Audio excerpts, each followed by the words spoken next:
Hello grade 9 students, welcome to science class. Today we are going to continue our discussion on respiratory system. We are also going to tackle the circulatory system. So, what are we waiting for? Let's start. The question is, what happens when we breathe in and breathe out? Everybody, can you please inhale and exhale? What do you think happens in the respiratory system? Let's find out. What can you say about these two pictures? The first picture shows the process of inhalation. The second picture shows the process of exhalation. Can you spot some differences in this picture? Let's see. First, when we inhale, oxygen enters our body. Next, when we exhale, carbon dioxide exits our body.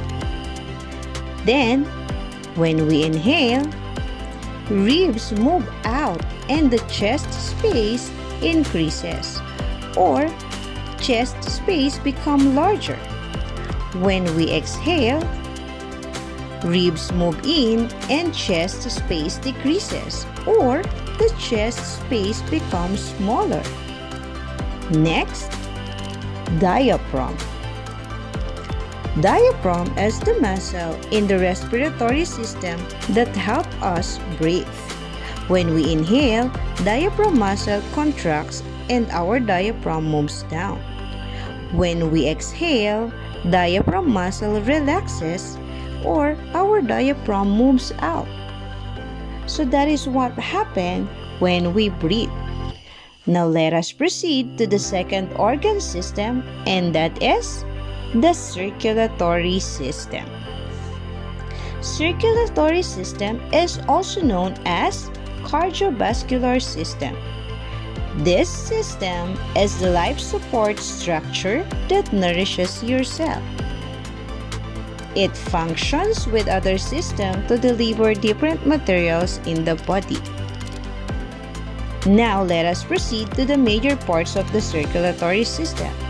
The first one, of course, our heart. It pumps the blood throughout the body, and this is the main organ in the circulatory system.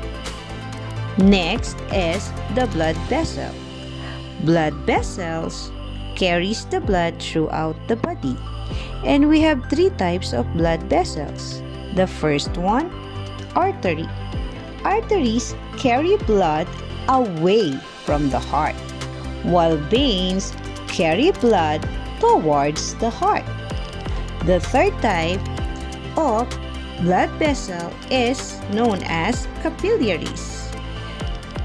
The smallest blood vessel in the body connecting the smallest arteries to the smallest veins, and this is the actual site where gases and nutrients are exchanged. Next is the blood. Blood carries the materials throughout our body. So, those are the major parts of the circulatory system: heart, blood vessels. Now that you already know the respiratory and circulatory system, let us have some trivia. Do you know how big your heart is? The answer? The heart is a hollow muscle which is as big as your fist.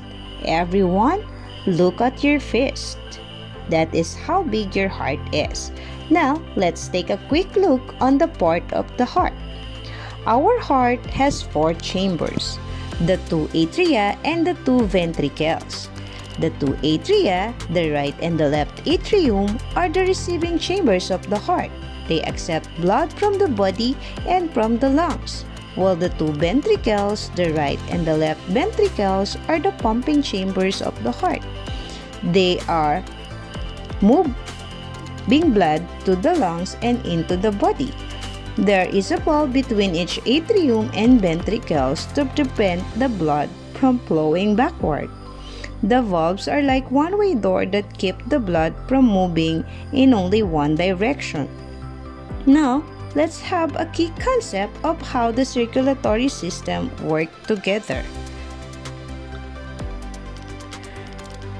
Air first enter your lungs and then into the left part of your heart. It is driven by your heart into the bloodstream all the way through your body. The heart pumps blood, which transport essential nutrients, oxygen, and other chemicals to every cell in your body. Once it reaches the cell, oxygen processes the nutrients to release energy. Carbon dioxide is given off during the process. The blood delivers carbon dioxide into the right portion of the heart, from which it is pumped into the lungs. Carbon dioxide leaves your body through the lungs when you exhale. So that is how respiratory and circulatory system works together. This time, let's explore. The circulatory system functions with other body systems to deliver different materials in the body. It circulates vital elements such as oxygen and nutrients. At the same time, it also transports waste away from your body. And that is all for today. Thank you and keep on watching.